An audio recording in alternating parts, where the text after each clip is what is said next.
की हमारी पहली घटना इटावा की है। इटावा के एक साधारण किसान परिवार में जन्मी कुंजावती, जिसे घर में सब प्यार से रजनी कहते थे, अपने भाई बहनों में सबसे बड़ी थी।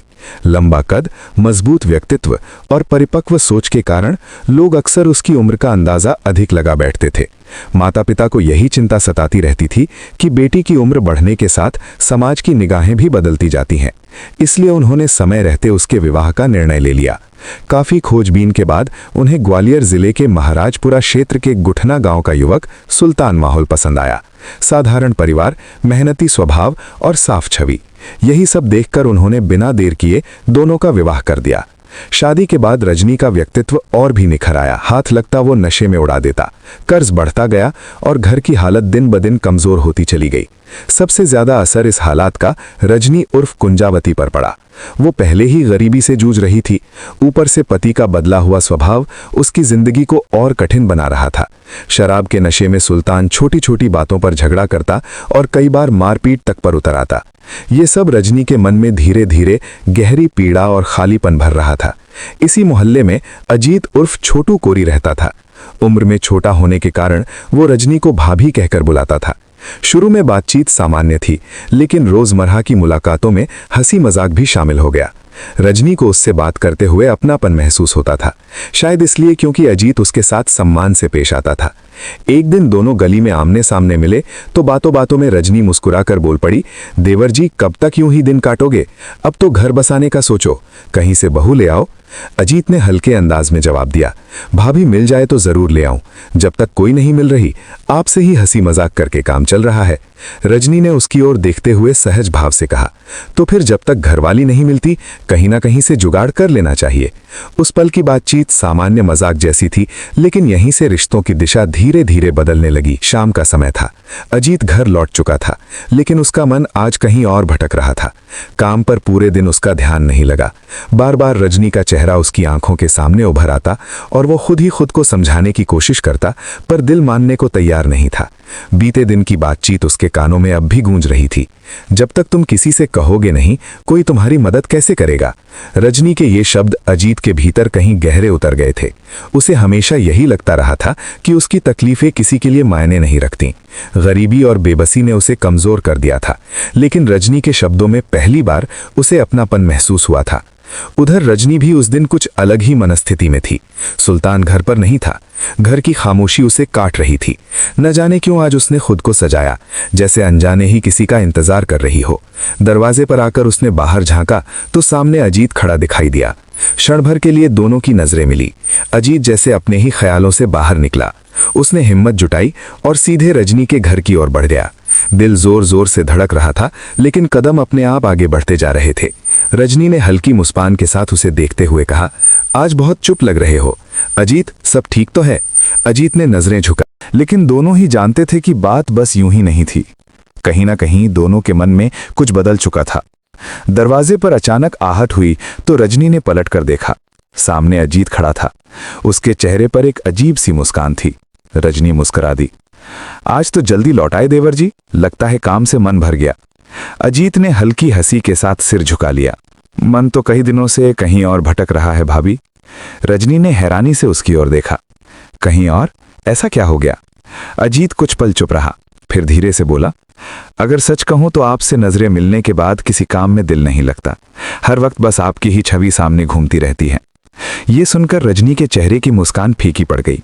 वो खिड़की की ओर देखते हुए बोली, रूप सौंदर्य तब बेकार हो जाता है जब उसे समझने वाला कोई न हो। अजीत ने तुरंत बात पकड़ ली। भैया आपको समय नहीं देते हैं ना? रजनी ने गहरी सांस ली।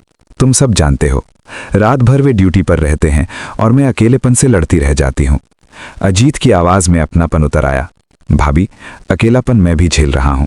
अगर आप मेरा साथ समझें तो शायद ये खालीपन कम हो सकता है। भावनाओं के बहाव में वो आगे बढ़ाया और रजनी को थाम लिया। रजनी का दिल रुक सकता था, लेकिन चाहता नहीं था। उसने तुरंत खुद को संभालते हुए कठोर स्वर में कहा, ये ठीक नहीं अजीत, कोई देख लेगा। अजीत ने इधर उधर नजर दौड़ाई। डरिए मत भाभी, बच्चे बाहर खेल रहे हैं और आप ही तो हैं जिनकी वजह से मेरा चैन खो गया है। रजनी कुछ पल चुप रही। भीतर चल रहा द्वंद्व उसकी आंखों में साफ झलक रहा था। गलियों में फैलती फुसफुसाहटें अक्सर सच से पहले पहुंच जाती हैं। रजनी के साथ भी यही हुआ। लोग अब उसके व्यवहार में आए बदलाव को नोटिस करने लगे थे। उसकी आंखों की चमक, बातों की बेफिक्री और चेहरे पर टिकी अजीब सी मुस्कान, सब कुछ पहले जैसा नहीं रहा था। दरअसल उसके जीवन में अजीत की मौजूदगी अब सामान्य नहीं रह गई थी। शुरुआत बड़ी साधारण थी। पड़ोस, रिश्तेदारी और सहारे की भावना से शुरू हुआ संवाद कब भावनात्मक निर्भरता में बदल गया, इसका किसी को ठीक ठीक अंदाजा नहीं हुआ। रजनी भीतर से अकेली थी और अजीत को उसमें अपनापन दिखा। दोनों की बातें लंबी होने लगी, मुलाकातें बढ़ने लगी और वो गहरी होती चली गईं। धीरे धीरे वो रिश्ता रीतियों से परे एक ऐसी दिशा में बढ़ गया जहां मर्यादाएं कमजोर पड़ जाती हैं और भावनाएं हावी हो जाती हैं। अब रजनी को अजीत का इंतजार रहने लगा था और अजीत भी बिना कुछ कहे उसकी जरूरतों का ध्यान रखने लगा, भावनात्मक भी और आर्थिक भी। जब भी रजनी किसी बात को लेकर परेशान होती, अजीत उसका सहारा बन जाता। रुपए की जरूरत होती तो अजीत बिना सवाल किए मदद कर देता। इस बदले हुए व्यवहार ने आसपास के लोगों का ध्यान खींच लिया। पड़ोस में कानाफूसी शुरू हो गई। कुछ तो है दोनों के बीच। ये बातें जब सुल्तान तक पहुंची तो उसने पहले अनसुना कर दिया। उसे अपनी पत्नी पर भरोसा था, लेकिन जब चर्चाएं लगातार बढ़ती गईं तो उसके भीतर संदेह ने जन्म ले लिया। उसने तय किया कि सीधे सवाल करने से बेहतर है कि सच्चाई को खुद देखा जाए। एक दिन वो बाहर जाने का बहाना बनाकर घर से निकला, लेकिन दूर नहीं गया। पास ही एक जगह छिपकर बैठ गया जहां से वो रजनी के घर की गतिविधियों पर नजर रख सकता था। शाम ढल चुकी थी। घर के आंगन में सन्नाटा पसरा हुआ था, लेकिन सुल्तान के मन में तूफान मचा हुआ था। कई दिनों से उसे रजनी के व्यवहार पर शक होने लगा था। उसकी आंखों में छिपी बेचैनी और फोन पर धीमी आवाज में की जाने वाली बातें उसे खटक रही थीं। एक दिन दोपहर को जब वो अचानक घर लौटा तो उसकी दुनिया पल भर में उजड़ गई। उसने रजनी और अजीत को आपत्तिजनक हालत में देख लिया। गुस्से से उसका चेहरा तमतमा उठा। उसने आपा खोते हुए रजनी पर हाथ उठा दिया। रजनी सन्न रह गई। उसके पास सफाई के लिए शब्द नहीं थे। आंसू बहाते हुए वो बार बार माफी मांगने लगी, कसम खाने लगी कि आगे ऐसा नहीं होगा। सुल्तान का क्रोध यहीं नहीं रुका। उसने अजीत को भी कई थप्पड़ जड़ दिए और सख्त चेतावनी दी कि अगर वो दोबारा उसके घर के आसपास दिखाई दिया तो अंजाम अच्छा नहीं होगा। रजनी सिर्फ उसकी पत्नी नहीं थी, बल्कि 3 बच्चों की मां भी थी। बच्चों का भविष्य उसकी आंखों के सामने था। इसी वजह से सुल्तान ने भारी मन से उसे एक और मौका दे दिया। मगर सच्चाई से रिश्ते का भनक लगी तो उसने रजनी को कठोर शब्दों में फटकारा। रजनी का अजीत से मिलना कुछ कम जरूर हुआ, पर पूरी तरह खत्म नहीं हुआ। आखिर एक दिन रजनी ने टूटे स्वर में अजीत से कह ही दिया, अब मुझसे ये दोहरी जिंदगी नहीं जी जाती। मैं सुल्तान के साथ और नहीं रह सकती। अजीत कुछ पल चुप रहा, फिर धीमी लेकिन खतरनाक आवाज में बोला, अगर यही सच है तो रास्ता सिर्फ एक है। जब वो रहेगा ही नहीं तो कोई रोक टोक भी नहीं रहेगी। वो रोज शराब पीता है, रात को बेहोश हो जाता है। ऐसे में काम आसान हो सकता है। हवा में एक डरावनी चुप्पी तैर गई। रजनी कुछ बोली नहीं, लेकिन उसके चेहरे पर फैले भाव बता रहे थे कि कहानी अब एक खतरनाक मोड़ लेने वाली है। गांव की उस गर्म रात में सब कुछ बाहर से सामान्य लग रहा था, लेकिन भीतर ही भीतर एक भयानक तूफान उठ चुका था। 5 जून की रात सुल्तान शराब के नशे में घर लौटा और रजनी से झगड़ा करके बिस्तर पर बेसुध गिर पड़ा। कुछ देर पहले की मारपीट का दर्द रजनी के मन में आग की तरह दहक रहा था। उसी बेचैनी में फोन किया और उसे बुला लिया। अजीत के आते ही अनहोनी घट गई।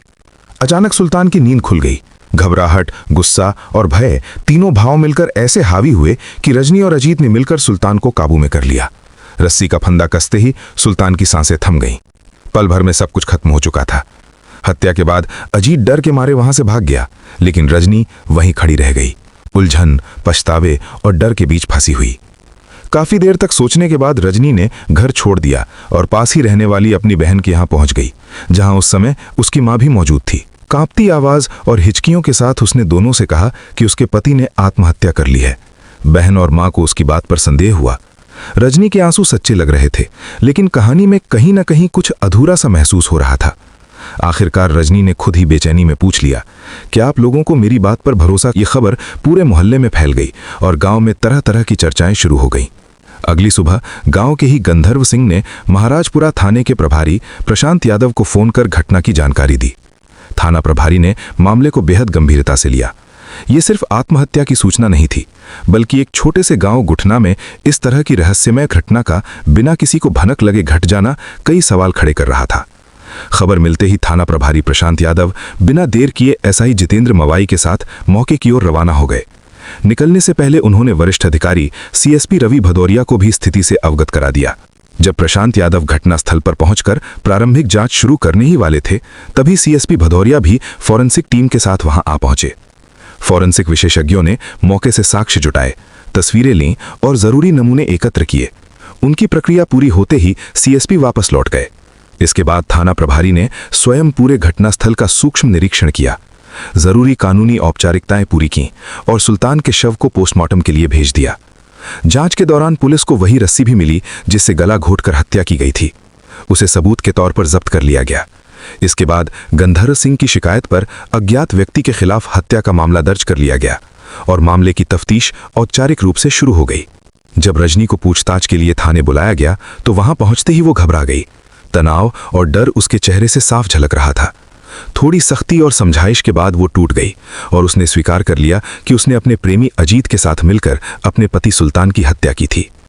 6 जून की सुबह जब पुलिस ने रजनी के प्रेमी अजीत को हिरासत में लिया, तब तक मामला लगभग सुलझ चुका था। पूछताछ के दौरान रजनी और अजीत दोनों टूट गए और उन्होंने स्वीकार कर लिया कि सुल्तान की हत्या उन्होंने ही की थी। उनके बयान सुनकर साफ हो गया कि ये अपराध किसी अचानक उपजे क्रोध का नहीं, बल्कि गलत रिश्ते, भ्रम और अविवेक से जन्मी एक खतरनाक योजना का नतीजा था। जांच अधिकारियों ने जब साक्ष्यों को जोड़ना शुरू किया तो हर कड़ी उसी कहानी की ओर इशारा करती गई। एक ऐसा रिश्ता जो धीरे धीरे अपराध में बदल गया। कॉल डिटेल्स, घटनास्थल के प्रमाण और दोनों के कबूलनामे ने पुलिस के सामने पूरी तस्वीर रख दी। इसके बाद कानूनी प्रक्रिया पूरी करते हुए पुलिस ने दोनों को अदालत में पेश किया, जहां से उन्हें न्यायिक हिरासत में भेज दिया गया। रजनी के साथ उसका 3 साल का मासूम बेटा भी जेल पहुंचा, जो इस त्रासदी का सबसे निर्दोष शिकार था। जिस सपने को लेकर रजनी ने यह भयावह कदम उठाया था, वो सपना वहीं टूट गया। जिसे उसने अपने भविष्य का सहारा समझा, वही रिश्ता उसे अपराध के अंधेरे में ले गया। अब न केवल वो स्वयं एक हत्या की दोषी बन चुकी थी, बल्कि उसका प्रेमी भी उसी राह का साथी बन गया। जिस उद्देश्य से दोनों ने सुल्तान की हत्या की थी, वो अब कभी पूरा नहीं हो सकता, क्योंकि कानून अपना रास्ता तय कर चुका था। लगभग निश्चित है कि उन्हें अपने किए की सजा भुगतनी होगी।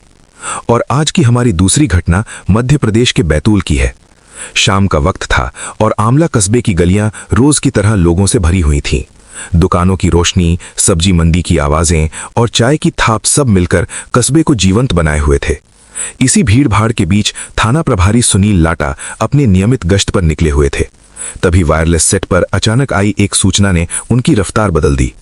कनौजिया गांव में फायरिंग हुई है, एक महिला गंभीर हालत में है। सूचना सुनते ही पुलिस टीम हरकत में आ गई, लेकिन इस वारदात की जड़ें उस रात से बहुत पहले पनप चुकी थीं।